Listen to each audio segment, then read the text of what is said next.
Reading with your kids. Hola, ni hao, konnichiwa, assalamu alaikum, shalom, mahaba, moni muli wanji, namaste, jambo, bienvenidos. Hi, my name is Jadley, and this is the Reading with Your Kids podcast, an iHeartRadio Best Kids and Family Podcast Award nominee. We are so excited that you're part of our beautiful Reading with Your Kids family, helping us help families grow closer through reading. Please be sure to subscribe to the show in the iHeartRadio app, on Apple Podcasts, Google Podcasts, Amazon Music, Spotify, Stitcher Radio, wherever you find your podcast. Our guest today is Mayuri Naidoo. She is here to celebrate her debut middle grade novel, Remy, a book about believing in yourself. Before we invite Mayuri into the studio, we want to let you know we have a brand new Reading with Your Kids certified great read, Zubalu, by Christine Villa. We love this book. And this silly story, the animals at the zoo, at Zubalu, complain about how unhappy they are with one or some of their body parts. Giraffe doesn't like his long legs. Elephant is bored with his old gray suit and wants to make over. Zebra wants to have a thick mane like a lion, but lion thinks it's bothersome and doesn't mind giving it up for elephant's ears. He thinks it will make him look so much cooler. And polar bear wants to exchange his white fur with flamingo's pink feathers. Upon hearing all this whining, Monkey comes up with a brilliant idea, a switcheroo. He suggests all the animals to switch their body parts with the animals of their choice. They all happily agree. A grand switcheroo is then organized and takes place the next day. All the animals exchange their body parts, but will they love themselves with their new body part? Read the book to find out. Congratulations to Christine Villa. Zubalu is our latest Reading with Your Kids certified great read. Joining us right now from Johannesburg in South Africa. Really excited to welcome our guest. She is a debut novelist. Her new middle grade book that she wrote for newly confident readers is called Remy, a book about believing in yourself. Please welcome to the show, Mayori Naidu. Mayori, how are you? I'm super. Thanks, Jade. Thanks for having me on the show. It's my pleasure and my honor. I'm really honored to have you on. First, tell us all about Remy. Who is Remy, and why is it important for us to believe in ourselves? Sure. So Remy is a really special young man. He's an 11-year-old. I think in the United States that would be categorized as a middle schooler. Forgive me if I'm wrong. Yeah. So he's a super young, very confident young boy. He just doesn't yet know how confident he is. The story of Remy is actually about discovering, understanding your uniqueness. Remy has some very interesting physical characteristics. So he's slightly shorter than the rest of the students in his class. He's got tinier eyes. And unfortunately, there are some middle graders that bully him, because of his uniqueness, as I like to call it in the book. And essentially the story is about the realities of bullying and the coping mechanisms that children use in how to deal with these types of situations. So, because he's short, he has red hair, he's often in the book, you'll see through the story, he's a target for bullying. And essentially the story is really just about how to use your inner belief system and using your confidence to overcome the bullies in a constructive way. How do we find that inner confidence, that inner strength that so many of us have to rely on, but until we need it, it's kind of hidden sometimes? I think it's an important question, especially for kids. You find that when they're that young, they are so impressionable that they tend to believe, that the way their peers and their friends see them is the way the way the world actually is. And that's not true. We only learn that as we grow, as we progress into adulthood. And that's why I said to you earlier, Jed, that, a lot of the story revolves around things that I wish I had learned when I was younger. Unfortunately, some of these life lessons we only learn when we're a little older. But I think, with a lot of the younger kids in Remy's age, they tend to use violence and rage to try and solve, their problems. So it's easy to bully someone. I think we know that. But when it comes to responding to bullies, you find a lot of the times children use rage, they use violence, in an attempt to, fight off their bullies, and they don't use constructive methods that we actually use as adults, to deal with those bullies. So I hope that that's what the story, tells readers, two things. It's about the confidence in yourself, but also the confidence to speak to someone about the bullying that's taking place. So, in the story of Remy, he confides a lot in his mom. I won't give away too much of the story, but she helps him a lot. There's also a friendly owl that visits him, that helps him believe in himself, that teaches him some methods. His mom also teaches him a few practical methods that he can use to learn to believe in himself and basically overcome, the feelings, the emotions, and the physical interactions that he has with the bullies. Yeah. So, it's interesting. You bring up a really important point that for a lot of kids in that age group, the opinions that their friends have is so very important. They look at at kids who are 11 and 12 and 13 years old, and they think, oh my goodness, their opinion is so much more important than my mom's, than my teacher's. It's completely backwards. Sometimes I wish I could just bring all those kids into a room together and say, look, none of you guys know anything. Why are you worried about what this person thinks about you? Worry about the people who care for you and love you and have some experience and have some knowledge think about you, and, just kind of throw these ideas away. But that's too simplistic. Yeah. I think, when kids are at that age, they also learn a lot from their parents, from their family members, their siblings. And you're kind of at a turning point in your life where you don't actually know who your true self is. You have your siblings telling you that you're one person. You have your parents that's telling you that you're another person. You have friends that are creating this, vision that you have of yourself, but you don't have a vision of who you actually are. And I think, that's what makes it so easy for others to judge you. I think that's what makes it so easy for others to bully you. So, the book is also around identifying with who you are as an individual and what makes you so special and so unique, and understanding that you have so much to give to the world that, you don't have to please others on that journey, and that you can do it in a calm and accepting way, and building some resilience along the road. How do you think parents can help kids gain that self-knowledge and help them discover it on their own, as opposed to parents telling kids what they hope their kids become? Mm-hmm. I think for me personally, and I've designed the book in such a way that, it provokes some thinking for parents as well, whether it's a child that's reading the book and, wants to have a debate with their parent, or if a child is just reading the book on their own, or if a parent's reading it out to their child. I think it's a conversation starter between parents and their children, and also provokes some thinking in parents around their own approach, to life in general, because I think bullying is not just something that happens to kids. I think it also happens to adults. In the corporate world, it's certainly quite rife.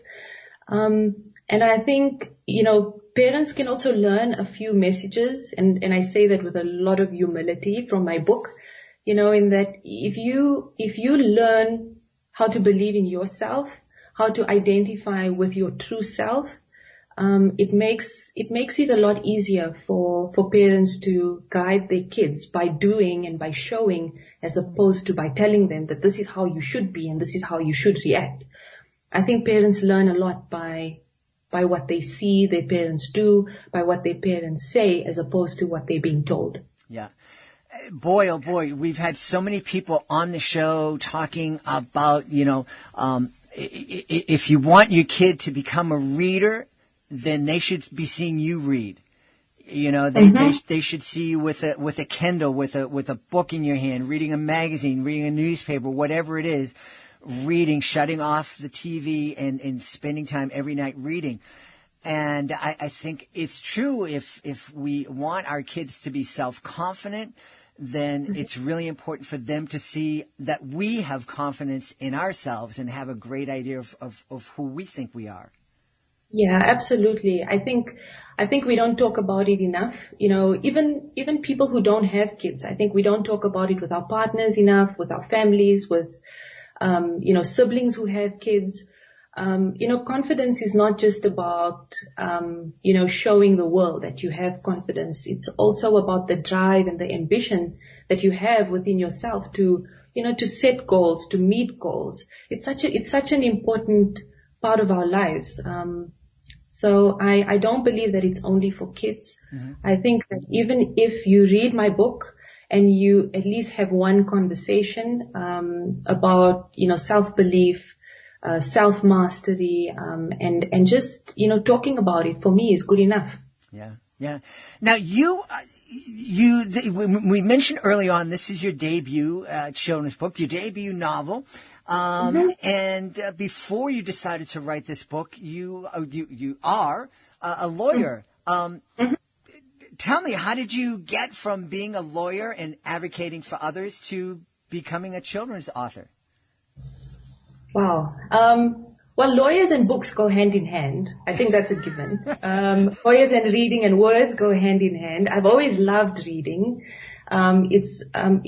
It was a big part of my life when I was younger, but I think as an adult, it's certainly a major part of my life. My husband jokes, about the space in the house, that we have for books, but I think,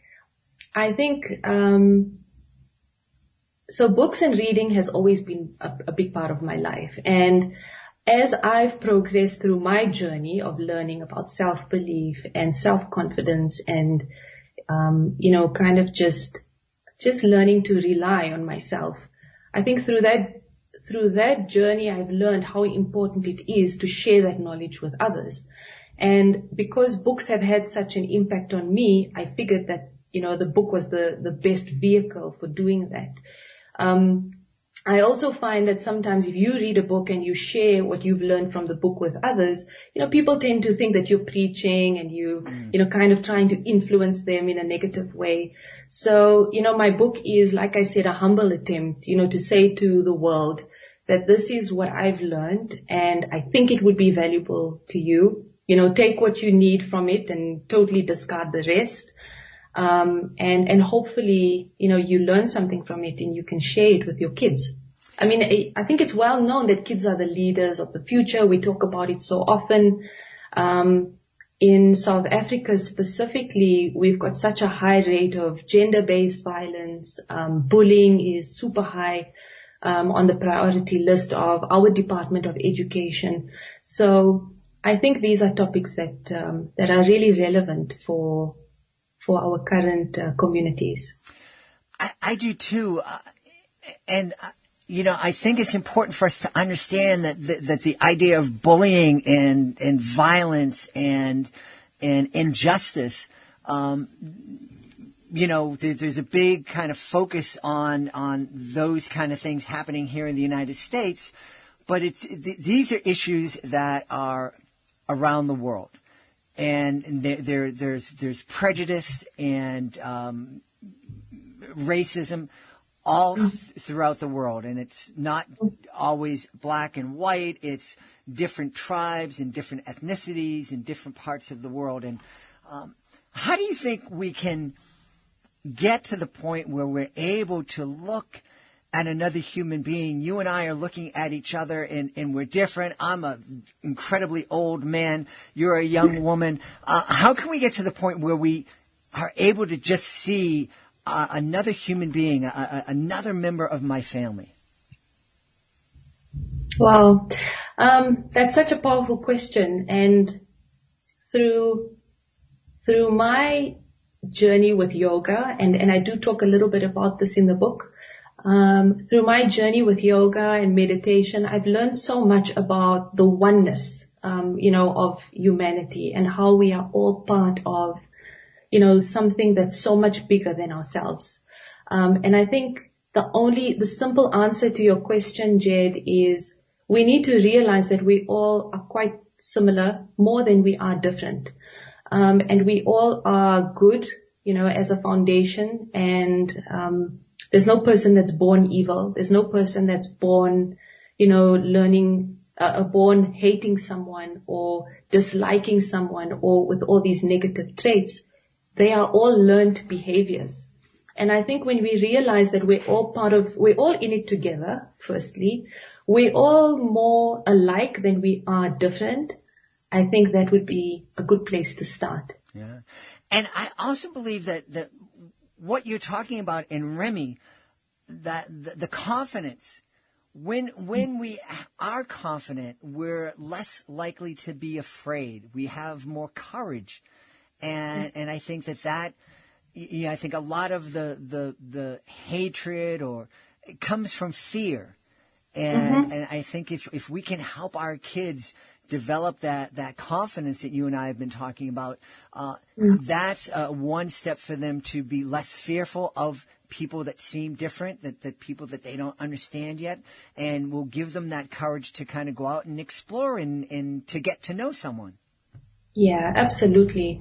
I think, fear and insecurities and, all those traits are armor. I think that we put around ourselves to protect ourselves, from exposing who we really are and the vulnerabilities. And that's why, talking about it and the whole concept of the shame and the secrecy behind Remy's situation is so important, because I think our communities, they allow for a lot of shame and a lot of secrecy when it comes to bullying and violence and anxiety, depression, a lack of self-belief. And, when you bring the shame into the light and you kind of get rid of that secrecy and you talk about it, and a lot of people say you just own it. Mm-hmm. I think that's a good starting point, because the fear and the insecurities is just an armor, something we use to protect ourselves. I think you're right. I think Remy, a book about believing in yourself, would be such a wonderful book for parents and kids to read together or co-read and have those conversations. And again, we've talked about it here on the show. It's so much easier and it's so much more comfortable for kids to sit down and talk about Remy and Remy's experience being bullied than it is for them to sit down at the dinner table and have a parent say, "So, is anybody bullying you? Is anybody hurting you?" To being able to see and talk through situations, by talking about Remy, it can open up those doors and really, really give kids permission to talk on a more deeper level, I think. Yeah, absolutely. I think when these kind of incidents happen, children don't identify it as bullying. They just identify it as a behavior. And in a lot of cases, you find that they start blaming themselves. They wonder, what did I do wrong? Why is this person treating me this way? It's because of how I look. In Remy's case, it's because he's shorter. His eyes are slightly smaller than the other children. And they don't identify it as bullying. So you're going to find that Remy's not going to run home and say to his mom, "I was bullied today." He's going to go home and he's upset and, he's angry and he, starts to kick things and punch things and, he's super aggressive with his family. And I think, having a conversation around just the behaviors themselves and what bullying looks like and what, different shapes and forms, it can arrive in, and just having, like you said, that space to discuss it, and discuss what to do about it, because the disclosure by Remy to his mom in the book is such a powerful moment. And a lot of kids don't do that, and that's why bullying has the long-term effects that it does, because there's the secrecy behind it. They don't share it with their parents, they don't share it with friends, and it starts to rise to the surface as they grow up and become bigger issues in their adult life. So I think it's so important, like I said earlier, to have the conversation around what it looks like and what to do about it, and then having that safe space to share if it does unfortunately happen to you. Yeah, and I think the time to have those conversations, it's before you think that there's a problem. As you said, you can give a kid a piece of paper with a list of bullying behaviors on it and say, hey, read this and remember it. And if it ever happens to you, come and talk to me. It's a completely different experience sitting down and experiencing this through the eyes of a character in a book. It's more real for kids. It becomes a part of them. They understand it on a deeper level. Yeah, I agree. Mayori, have you ever thought about, as a lawyer, you're dealing with problems and you're advocating for folks and you're dealing with this problem and there's a way to solve it and so you can see the solution being, coming together and, maybe shake hands with the client and say best of luck to you. But you're writing books. This book, Remy, is going to be read by children and families all around the world. You'll probably never meet them. You could be changing kids' lives with this book. Have you had time to think about that? And if you have, how does that make you feel? To be honest, I didn't. I think it's humbling. I'm not an expert on bullying. Full disclosure, I'm not a psychiatrist. I'm not a psychologist.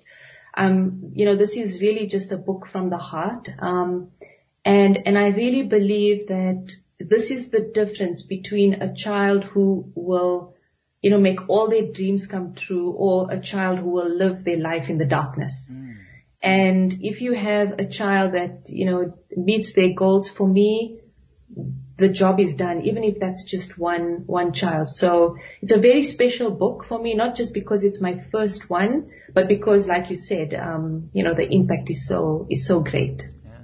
Well, now that you've written your first book and it's out there, do you plan on writing more children's books? Yeah, it was quite a journey for me because I self-published, and it was working with illustrators, working with the publishers, working with printers. It's been so humbling. It's very different to the corporate world that I currently work in. But it's been so fun. I definitely will write another one. I just need to think about what the topic will be, because I also want to write books that are meaningful. Right. Well, I'm really, really excited. I know folks are going to want to know where they can connect with you and learn more about Remy and learn more about you.